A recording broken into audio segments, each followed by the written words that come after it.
नमस्कार दोस्तों, आप देख रहे हैं उत्तर प्रदेश समाचार। अगर आपको रोज इसी तरह उत्तर प्रदेश की 25 बड़ी ताज़ा खबरों को देखनी है तो वीडियो को लाइक और चैनल को सब्सक्राइब जरूर करें। यूपी में 10 दिसंबर के बाद बढ़ेगी ठिठुरन। यूपी में 10 दिसंबर के बाद पारा तेजी से गिरेगा। पश्चिमी यूपी से लेकर तराई क्षेत्र तक धुंध और ठंड बढ़ेगी। महीने के आखिरी 10 दिन सबसे ठंडे रहने की संभावना है। मौसम वैज्ञानिकों का कहना है कि इस बार दिसंबर में ठंड देर से शुरू होगी, लेकिन महीने के आखिरी में अपना असर जरूर दिखाएगी। दिल्ली ब्लास्ट की मास्टरमाइंड डॉक्टर शाहीन के घर छापा। दिल्ली ब्लास्ट की मास्टरमाइंड डॉक्टर शाहीन के घर एनआईए ने छापा मारा। सोमवार सुबह एटीएस को साथ लेकर एनआईए, राष्ट्रीय जांच एजेंसी, की टीम लखनऊ पहुंची। लखनऊ पुलिस ने डॉक्टर शाहीन के मोहल्ले में पहरा डाल दिया। अंदर काफी देर तक एनआईए ने शाहीन के पिता और बड़े भाई से पूछताछ की। डॉक्टर शाहीन का घर लखनऊ में लालबाग के खंदारी बाजार में है। यहाँ उसके पिता सईद अंसारी और बड़े भाई शोएब रहते हैं। इससे पहले जम्मू कश्मीर पुलिस और एटीएस ने 11 नवंबर को छापा मारा। इसके बाद से शाहीन के पिता ने घर से बाहर निकलना बंद कर दिया। सोमवार को भी पूछताछ के बाद टीम के निकलते ही भाई शोएब ने दरवाजा बंद कर दिया।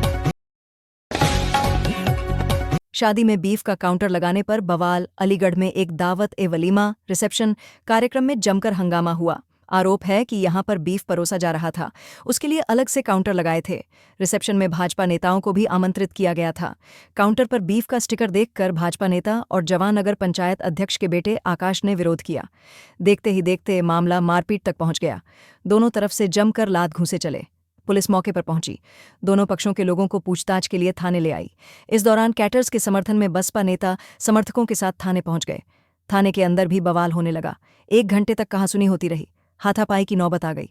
पुलिस ने बीच बचाव कर हालात काबू में किए और कैटर्स समेत 3 लोगों को हिरासत में लिया। उसके बाद एफएसडीए की टीम को मौके पर जांच के लिए भेजा। उन्होंने वहां से खाने के सैंपल लिए और जांच के लिए भेज दिए। आसाराम की जमानत रद्द करने को सुप्रीम कोर्ट में अर्जी। शाहजहांपुर में आसाराम प्रकरण की पीड़िता के पिता ने सुप्रीम कोर्ट का दरवाजा खटखटाया है। उन्होंने आसाराम की जमानत रद्द करने की मांग की है।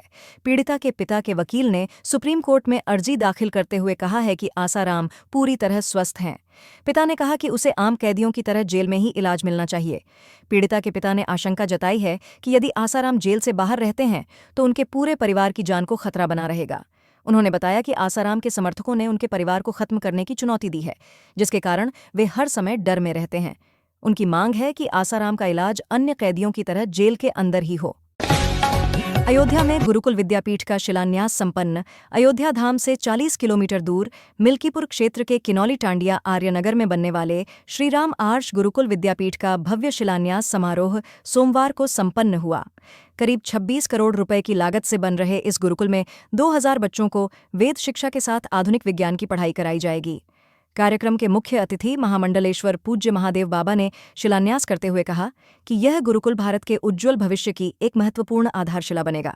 उन्होंने कहा कि भारतीय संस्कृति में गुरुकुल परंपरा ने हमेशा महान व्यक्तित्वों का निर्माण किया है। अधिकारी से सफाई कर्मी तक का 1 दिन का वेतन कटा। लखनऊ में सफाई व्यवस्था की पोल अधिकारियों के सामने खुल गई। प्रभारी मंत्री सुरेश खन्ना ने मेयर के साथ सोमवार को शहर की सफाई व्यवस्था देखी। इस दौरान उन्हें गलियों में गंदगी, नालियां चौक मिलीं तो भड़क उठे। उन्होंने साथ चल रही मेयर से कहा कि सुधार की जरूरत है। सफाई व्यवस्था के जिम्मेदार अधिकारी से लेकर सफाई कर्मियों तक का 1 दिन का वेतन काट लिया जाए। प्रभारी मंत्री सुरेश खन्ना ने मेयर सुषमा खरकवाल के साथ शहर के 4 वार्डों का औचक निरीक्षण किया। निरीक्षण के दौरान कई जगहों पर झाड़ू न लगने, नालियों की सफाई न होने और व्यापक गंदगी मिली। स्थिति देखकर मंत्री और महापौर दोनों ने तत्काल सुधार के निर्देश दिए। पुलिस अफसर स्क्रैप माफिया, हमारे पूर्व विधायक पर डकैती लगाई। सपा प्रमुख अखिलेश यादव के एक बयान से खलबली मच गई है। अखिलेश यादव ने बिना नाम लिए एक पुलिस अफसर पर निशाना साधा है। कहा, एक पुलिस अधिकारी हमारी पार्टी के पूर्व विधायक दीपक उर्फ दीपनारायण यादव पर 32,000 रुपए की डकैती का केस लगा रहे हैं। वो पुलिस अधिकारी वहां का स्क्रैप माफिया है जो ये केस लगवा रहा है। हम तो इसलिए नहीं बोल रहे हैं कि वो लोग दीपक का नुकसान करेंगे। वो भ्रष्ट अधिकारी है। वह जब नोएडा से गया था तो नोएडा में खुशी मनी थी। किसी से भी जानकारी कर लीजिए, क्योंकि वो सजातीय है, इसलिए संरक्षण मिल रहा है।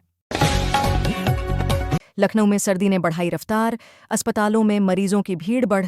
उत्तर प्रदेश की राजधानी लखनऊ में दिसंबर की शुरुआत के साथ ही तेज सर्दी ने दस्तक दे दी है। तापमान अचानक गिरने की वजह से अस्पतालों में सर्दी जुकाम, बुखार और खांसी के मरीज बढ़ने लगे हैं। स्वास्थ्य विभाग ने सभी जिलों को एडवाइजरी जारी करते हुए बुजुर्गों, बच्चों और गर्भवती महिलाओं को विशेष सावधानी बरतने की सलाह दी है। नगर निगम ने शहर के प्रमुख चौराहों और बस स्टैंडों पर अलाव की व्यवस्था शुरू कराई है। बढ़ती ठंड को देखते हुए स्कूलों के समय में बदलाव की चर्चा भी तेज है, हालांकि आधिकारिक आदेश अभी लंबित है। नोएडा में ट्रैफिक व्यवस्था कड़ी, हाईटेक सीसीटीवी और ड्रोन से निगरानी। नोएडा प्रशासन ने दिसंबर महीने में बढ़ते ट्रैफिक दबाव को संभालने के लिए नई व्यवस्था लागू की है। पुलिस ने 20 से अधिक हाईटेक सीसीटीवी कैमरे सक्रिय किए हैं और व्यस्त चौराहों पर ड्रोन के जरिए भीड़ की निगरानी शुरू की है। अधिकारियों का कहना है कि अवैध पार्किंग और गलत लेन में चलने वालों पर तुरंत चालान होगा। मेट्रो स्टेशनों के आसपास पैदल यात्रियों की सुरक्षा के लिए बैरिकेडिंग बढ़ाई गई है। नोएडा ग्रेटर नोएडा एक्सप्रेसवे पर भी लंबे वाहनों की चेकिंग बढ़ाई गई है ताकि सड़क दुर्घटनाओं पर नियंत्रण रखा जा सके। प्रयागराज में माघ मेला 2026 की तैयारी तेज, सुरक्षा बढ़ी। प्रयागराज में होने वाले वार्षिक माघ मेले को लेकर प्रशासन ने तैयारियां तेज कर दी हैं। संगम क्षेत्र में सफाई, सड़क मरम्मत, टेंट सिटी निर्माण और प्रकाश व्यवस्था पर खास ध्यान दिया जा रहा है। सुरक्षा के लिए 700 से ज्यादा सीसीटीवी कैमरे लगाए जा रहे हैं। मेले में भीड़ को नियंत्रित करने के लिए पुलिस तथा पीएसी की अतिरिक्त कंपनियां तैनात की जाएंगी। स्वास्थ्य विभाग ने अस्थायी अस्पतालों और मेडिकल कैंपों की तैयारियों को भी गति दी है। जल पुलिस को नावों की नियमित जांच और तीर्थयात्रियों को सुरक्षा निर्देश देने का आदेश दिया गया है। कानपुर में प्रदूषण का स्तर खतरनाक, उद्योगों को नोटिस। कानपुर शहर में हवा की गुणवत्ता बिगड़ने के बाद प्रदूषण नियंत्रण बोर्ड ने कठोर कदम उठाए हैं। कई इलाकों में AQI 350 के ऊपर दर्ज किया गया, जिसे रेड जोन में माना जाता है। बोर्ड ने 17 छोटे बड़े उद्योगों को नोटिस जारी करते हुए उत्सर्जन नियंत्रण सिस्टम सुधारने का आदेश दिया है। ट्रैफिक पुलिस ने पुराने डीजल वाहनों पर रोक और सार्वजनिक स्थलों पर कचरा जलाने वालों पर जुर्माने की कार्रवाई बढ़ा दी है। डॉक्टरों ने सांस से संबंधित बीमारियों के बढ़ने की आशंका जताई है और लोगों को मास्क का उपयोग करने की सलाह दी है। वाराणसी में गंगा घाटों पर स्वच्छता अभियान तेज। वाराणसी में दिसंबर के शुरुआत से ही गंगा घाटों पर स्वच्छता अभियान चलाया जा रहा है। नगर निगम और स्थानीय स्वयंसेवी संस्थाओं ने मिलकर सफाई की गति बढ़ाई है। गंगा के किनारे घाटों की सीढ़ियों पर फिसलन रोकने के लिए विशेष कोटिंग की जा रही है और पर्यटकों की सुविधा के लिए नए सूचना बोर्ड लगाए गए हैं। स्थानीय दुकानदारों को प्लास्टिक उपयोग कम करने की सलाह दी गई है। प्रशासन का कहना है कि दिसंबर-जनवरी में पर्यटकों की संख्या बढ़ती है, इसलिए साफ सफाई और सुरक्षा दोनों पर कड़ी नजर रखी जा रही है।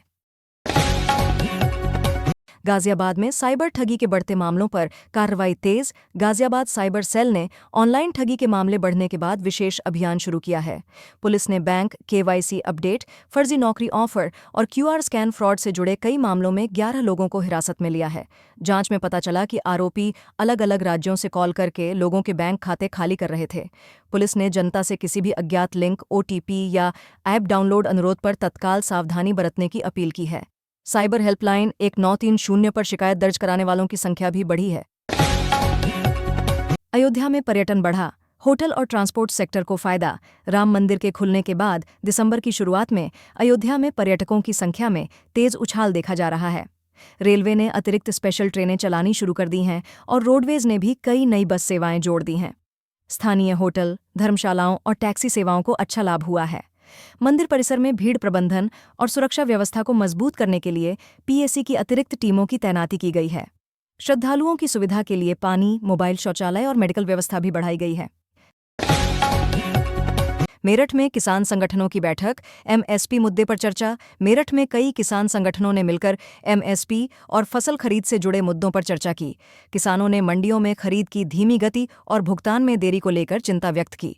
प्रशासन ने किसानों को आश्वासन दिया कि खरीद केंद्रों की संख्या बढ़ाई जाएगी और भुगतान 72 घंटे में किया जाएगा। बैठक में गन्ना किसानों ने भी बकाया भुगतान को जल्द पूरा कराने की मांग रखी। कृषि विभाग ने मौसम में बदलाव को ध्यान में रखते हुए फसलों पर रोग नियंत्रण के लिए विशेष सलाह जारी की है। योगी सरकार ने यूपी में नई स्टार्टअप नीति की शुरुआत की तैयारी पूरी की। लखनऊ में आयोजित उच्च स्तरीय बैठक में राज्य सरकार ने नई स्टार्टअप नीति को अंतिम रूप दिया। नई पॉलिसी के तहत युवाओं को कम ब्याज पर लोन, बिजनेस इंक्यूबेशन सेंटर और प्रशिक्षण सुविधाएं देने का निर्णय लिया गया है। IT और ग्रामीण एंटरप्रेन्योरशिप को विशेष बढ़ावा दिया जाएगा। महिला उद्यमियों के लिए अलग से सब्सिडी और मेंटरशिप प्रोग्राम भी तैयार किया गया है। उम्मीद की जा रही है कि अगले 2 वर्षों में हजारों नए रोजगार पैदा होंगे और डिजिटल सेक्टर में निवेश बढ़ेगा। लखनऊ में स्वास्थ्य विभाग ने सर्दी जुकाम मरीजों के लिए विशेष वार्ड बनाए। लखनऊ के प्रमुख सरकारी अस्पतालों में बढ़ते सर्दी जुकाम और वायरल बुखार के मामलों को देखते हुए स्वास्थ्य विभाग ने विशेष वार्ड स्थापित किए हैं। शहर के बलरामपुर सिविल और के जीएमयू अस्पताल में डॉक्टरों की अतिरिक्त टीमों को तैनात किया गया है। कई मरीजों में खांसी, बुखार, बदन दर्द और सांस से जुड़ी समस्याओं में बढ़ोतरी देखी गई है। विभाग ने लोगों को भीड़भाड़ वाले स्थानों में मास्क लगाने और ठंड से बचाव के लिए सावधानी बरतने की सलाह दी है। साथ ही ग्रामीण क्षेत्रों में मेडिकल मोबाइल यूनिट भी भेजी जा रही है ताकि दूर-दराज के लोगों को समय पर उपचार मिल सके। अयोध्या में देव दीपावली की तैयारियां पूरी काशी की तर्ज पर भव्य कार्यक्रम। अयोध्या में रामायण म्यूजियम से लेकर सरयू घाट तक देव दीपावली के लिए व्यापक तैयारियां की गई हैं। प्रशासन ने घाटों की सफाई, एलईडी लाइटिंग और सांस्कृतिक कार्यक्रमों की रिहर्सल को अंतिम रूप दिया है। स्थानीय कलाकार रामलीला, अवधी लोक नृत्य और भजन प्रस्तुत करेंगे। सुरक्षा के लिए पीएसी व पुलिस की 50 से अधिक टीमें तैनात की गई हैं और ड्रोन कैमरे भी लगाए गए हैं। पर्यटन विभाग का अनुमान है कि इस बार लाखों श्रद्धालु पहुंचेंगे, जिससे स्थानीय व्यापारियों व होटलों में खासा उत्साह है। प्रशासन ने ट्रैफिक प्लान भी जारी किया है ताकि भीड़ में अव्यवस्था न हो। नोएडा प्राधिकरण ने अवैध कॉलोनियों पर चलाया बड़ा अभियान। कई निर्माण ढाए नोएडा में अवैध कॉलोनियों और गैर कानूनी निर्माण पर कठोर कार्रवाई करते हुए प्राधिकरण ने सुबह से बुलडोजर अभियान चलाया। कई सेक्टरों में बिना नक्शा पास कराए चल रहे निर्माण को चिह्नित कर तोड़ा गया। अधिकारियों ने बताया कि ये कॉलोनियां नियमों का उल्लंघन करते हुए बने थे और कई में सुरक्षा मानक भी पूरे नहीं थे। अभियान के दौरान पुलिस बल भी तैनात रहा ताकि किसी तरह की बाधा न आए। प्राधिकरण ने चेतावनी दी है कि आगे भी ऐसे निर्माण पाए गए तो तुरंत कार्रवाई की जाएगी। साथ ही लोगों से अपील की गई है कि वे संपत्ति खरीदने से पहले सभी कागजों की पुष्टि कर लें। प्रयागराज हाईकोर्ट में लंबित मामलों की सुनवाई के लिए विशेष बेंच गठित। प्रयागराज हाईकोर्ट में तेजी से बढ़ रहे लंबित मामलों की संख्या को कम करने के लिए न्यायालय ने विशेष बेंच गठित की है। यह बेंच भूमि विवाद, सरकारी सेवा से जुड़े मामले और जनहित याचिकाओं पर प्राथमिकता से सुनवाई करेगी। अदालत ने यह भी निर्देश दिया है कि छोटे मामलों की सुनवाई वीडियो कॉन्फ्रेंसिंग के माध्यम से की जाए ताकि समय की बचत हो सके। वकीलों और लिटिगेंट्स ने इस निर्णय का स्वागत किया है क्योंकि हजारों मामलों में वर्षों से सुनवाई लंबित है। यह कदम न्याय प्रक्रिया को तेज करने में महत्वपूर्ण साबित हो सकता है। कानपुर में प्रदूषण स्तर फिर बढ़ा। कई क्षेत्रों में AQI खतरनाक श्रेणी में। कानपुर में ठंड बढ़ने के साथ ही वायु प्रदूषण एक बार फिर खतरनाक स्तर पर पहुंच गया है। शहर के लाल बंगला, किदवई नगर और स्वरूप नगर क्षेत्रों में एयर क्वालिटी इंडेक्स 350 से 400 के बीच दर्ज किया गया। विशेषज्ञों का कहना है कि ठंड और धीमी हवा के कारण प्रदूषण सतह पर जम रहा है। नगर निगम ने सड़कों पर पानी का छिड़काव बढ़ाने और कूड़ा जलाने वालों पर कार्रवाई का निर्देश दिया है। स्वास्थ्य विशेषज्ञों ने सांस के मरीजों, बुजुर्गों और बच्चों को बाहर जाने से बचने की सलाह दी है। इसके अलावा कई स्कूलों ने सुबह की प्रार्थना बंद कर दी है। मेरठ में खनन माफियाओं पर कार्रवाई, 14 वाहन सीज और कई गिरफ्तार। मेरठ पुलिस ने अवैध खनन के खिलाफ चलाए गए अभियान में बड़ी सफलता हासिल की है। जिले के कई क्षेत्रों में रेत और मिट्टी के अवैध परिवहन पर रोक लगाने के लिए चेकिंग अभियान चलाया गया, जिसमें 14 ट्रक और ट्रैक्टर सीज किए गए। पुलिस ने मौके से कई लोगों को गिरफ्तार भी किया है। अधिकारियों ने बताया कि लगातार शिकायत मिल रही थी कि रात में अवैध खनन बढ़ रहा है। प्रशासन ने अब खनन क्षेत्रों में CCTV लगाने और नियमित गश्त बढ़ाने का फैसला लिया है। कार्रवाई के बाद स्थानीय लोगों ने राहत की सांस ली है। वाराणसी में PMCH अस्पताल का विस्तार, 600 नए बेड और आधुनिक उपकरण जोड़ने की तैयारी। वाराणसी में स्वास्थ्य व्यवस्था को और मजबूत करने के लिए PMCH अस्पताल के विस्तार की परियोजना को मंजूरी मिल गई है। इसमें 600 नए बेड, आधुनिक ICU यूनिट, कैंसर उपचार कक्ष और डिजिटल एक्सरे मशीनें शामिल होंगी। परियोजना पर लगभग 450 करोड़ रुपए का व्यय होगा। अधिकारियों ने बताया कि काम अगले 4 महीनों में शुरू किया जाएगा। इससे मरीजों को बेहतर और आधुनिक चिकित्सा सुविधाएं मिलेंगी। खासकर ग्रामीण इलाकों से आने वाले लोगों को डॉक्टरों की नई भर्ती भी की जाएगी। स्थानीय लोगों ने इस कदम का स्वागत करते हुए कहा कि यह काशी के स्वास्थ्य ढांचे में बड़ा बदलाव लाएगा। अलीगढ़ में पुलिस ने मोबाइल स्नैचिंग गैंग का भंडाफोड़ किया। 7 बदमाश गिरफ्तार। अलीगढ़ में बढ़ती मोबाइल स्नैचिंग की घटनाओं पर रोक लगाने के लिए पुलिस ने विशेष अभियान चलाया। इस दौरान एक संगठित गैंग का भंडाफोड़ किया गया, जिसमें 7 बदमाशों को गिरफ्तार किया गया। इनके पास से दर्जनों चोरी के मोबाइल, नकदी और मोटरसाइकिलें बरामद की गईं। पूछताछ में पता चला कि गैंग भीड़ वाले क्षेत्रों और कॉलेजों के पास वारदात को अंजाम देता था। पुलिस ने कहा कि अब शहर में गश्त और बढ़ाई जाएगी और संवेदनशील क्षेत्रों में CCTV की संख्या भी बढ़ाई जाएगी। आम जनता ने पुलिस कार्रवाई की तारीफ की है। गोरखपुर में किसान मेले का शुभारंभ। आधुनिक खेती तकनीकों पर विशेष प्रशिक्षण। गोरखपुर में कृषि विभाग द्वारा आयोजित किसान मेले का शुभारंभ हुआ। मेले में सैकड़ों किसान पहुंचे, जहां उन्हें ड्रिप सिंचाई, जैविक खेती, मिट्टी परीक्षण और फसल बीमा योजनाओं के लाभ बताए गए। कई स्टॉलों पर नई कृषि मशीनें और बीजों की उन्नत किस्में प्रदर्शित की गईं। विशेषज्ञों ने किसानों को लागत कम करने और उत्पादन बढ़ाने के तरीकों पर विस्तार से जानकारी दी। इसके अलावा पशुपालन, डेयरी और मधुमक्खी पालन जैसे वैकल्पिक रोजगार पर भी सलाह दी गई। किसानों ने बताया कि ऐसे मेले खेती में नई तकनीक अपनाने में काफी मददगार होते हैं।